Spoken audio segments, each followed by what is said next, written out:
Welcome. In this short video, I would like to set the exploration in context. And I would like to start off by asking you to think about what is the world daily oil production. I will wait for a while. World production is some 140 million barrels oil equivalent per day. 19 million barrels oil and 50 million barrels oil equivalent of gas. Now, do you know how much Shell produces each day?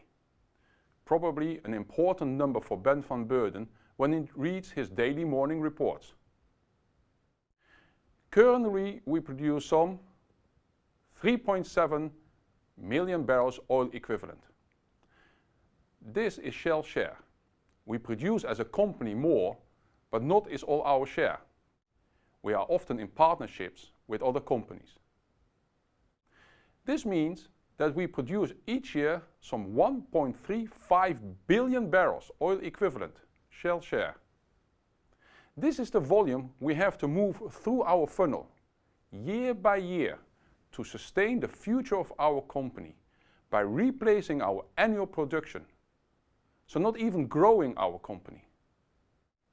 Now, exploration, together with new business development, is at the front end of this funnel. Now, why do we need all the energy? Now, this graph shows the energy demand for the USA. On the left, the energy sources, and to the right, it shows different sectors using energy. Now, you can see that oil is predominantly used for transportation and industrial usage. Gas is predominantly used in industrial, residential, and electrical power generation. Renewables are used mainly for electrical power generation and industrial usage.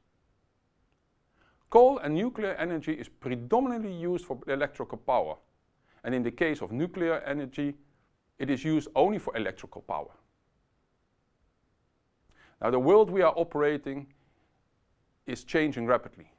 Global energy demand is expected to double by 2050 compared to 2000. When our planet will be home to 9 billion people, we will roughly add another China and India to the Earth. A study suggests there will be 3 billion new middle-class citizens by mid-century, people with increased wealth and higher energy demand. Now, to meet the demands, the world will need all the energy we can produce from a whole variety of sources. The share of renewables will grow, but at the same time, oil and gas will be indispensable for decades to come. And in fact, oil and gas will continue to account for the lion's share of the global energy mix to mid-century and beyond. And for the exploration business, the hydrocarbon supply side, if you like, the days of easy oil and gas are over. We are drilling in water depths and developing subsurface reservoir types that we a few years back thought impossible. Now, within this context, the purpose of exploration in Shell is to safely discover commercial volumes to deliver short-term cash and long-term growth to the Royal Dutch strategic themes, depicted on the right hand of the image. Now, to achieve this conventional exploration strategy is arranged through 3 key delivery themes. The first delivery theme is near field and near infrastructure exploration, which will give us quick hookup to existing facilities and hence deliver immediately value. The second delivery theme is expanding heartlands outside the existing hubs. And the third delivery theme is frontier exploration to unlock future heartlands in underexplored basins. Now, in 2016, Expex is focused on near field and near infrastructure exploration and higher probability of success heartland targets, whilst risk and exposure is being actively reduced through a short-term reduction in frontier and lower probability of success heartland exploration. As said, in exploration we are at the front end, we find and appraise new oil and gas discoveries. But how do we get the rights to explore? And once found, what do we do with the hydrocarbons? Now, one option to obtain acreage is via a license round organized by a government. The highest bidder wins the acreage. The commitments are usually studies, seismic, and one or more wells. Another option to secure acreage is to farm in to an acreage owned by another company.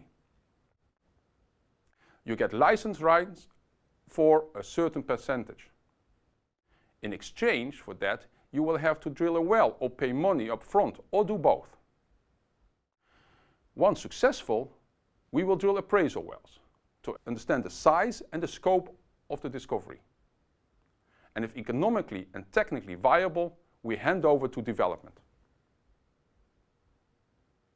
Now, a typical exploration venture is as follows. We spend some 2 to 4 years conducting studies based on geological data to help us assess the presence of viable hydrocarbons. Now, at this time, the expenditure is relatively low, between 10 to 50 million US dollars. Now, based on the evaluation, we could decide to continue or relinquish the acreage. In case we continue, the cost of the venture will immediately shoot up. An offshore well is easily above 100 million US dollars. Now, if successful, we will have to prove that the volumes are commercial and we have to drill 1 or more appraisal wells. Hence, costs will increase substantially. Now, the chance of success prior to drilling the well is very much depending where you are. In underexplored areas, the chance of success will be around 15 to 20%, while here in the Netherlands, the chance of success might be around 60 to 80%, simply because we have a better understanding and learnings from the past exploration. Now, some people find it strange that Shell is willing to pay hundreds of millions of dollars without a guarantee of success. Well, this is exploration. In 2015, exploration successfully and safely pursued its strategy, dominated by predominantly high-value near-field and near-infrastructure exploration. Some 28 discoveries were made, finding some 750 million barrel oil equivalent against a target of 500 to 900 million barrels oil equivalent. We have maintained a competitive unit finding cost of around $4 per barrel oil equivalent. And we spent in 2015 some 2.5 billion US dollars and generated some 2 billion US dollars life cycle NPV. And last but not least, we handed over 500 million barrels oil equivalent to the development, beating our target of 200 to 350 million barrels oil equivalent. Major discoveries were made in the UK, Malaysia, the 6th successful well in block SK408, and in Oman, where 8 discoveries were booked in 2015. 50% of all near field and near infrastructure discoveries have been or are planned to be hooked up within 12 months, hence delivering value quickly. In our heartlands, a number of play openers, hub prospects were drilled in Australia and Gulf of Mexico. In frontier exploration, a major exploration commercial success was not forthcoming, but in Turkey, Sile 1 opened a new hydrocarbon system in an otherwise unproven region. And in Gabon, Leopard 2 is the first material frontier appraisal and is currently being tested. I would like to stress 2 enablers in exploration. Our first enabler is a commitment to visible safety leadership, and from all explorers at all times. It's all about safety boots on the ground. In exploration, we face significant health, safety, security and environment exposure with drilling and seismic activities on onshore and deep water environments. This means that the potential for high impact incidents is almost every day. The safety challenge we face include frontier environments, new country entries, contractor management, road safety, dropped objects, work in extreme temperatures, from 50 degrees temperatures in the desert to minus 50 degrees in the icy environments.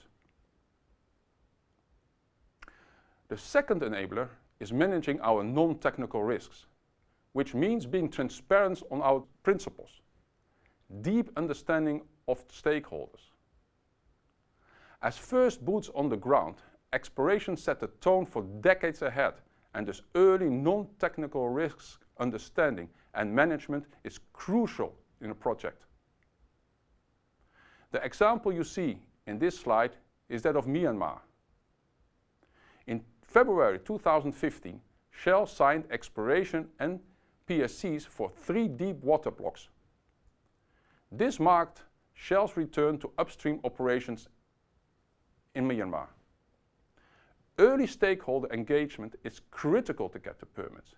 It's no longer about license to operate, but more about the social license to operate. And we do so engaging early with the communities and government.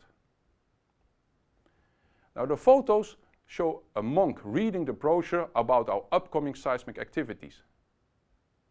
We first had to engage with him to get his blessings before we were allowed to engage with the fishermen. And at the bottom photo shows the venture lead engaging with village children. Now, to give you a flavor of the exploration activities, I would like to highlight 4 exploration projects around the world. Malaysia is an example where we have gone from declining exploration discoveries and acreage positions in 2009 to 2010 to a significant acreage position and numerous valuable discoveries since. In the past 18 months, the Malaysia team has discovered almost 1.5 billion barrel oil equivalent, 100%, in the Carbonate Pinnacle play, first discovered in 1972, through a combination of discoveries. The discoveries are commercialized through Malaysian LNG infrastructure.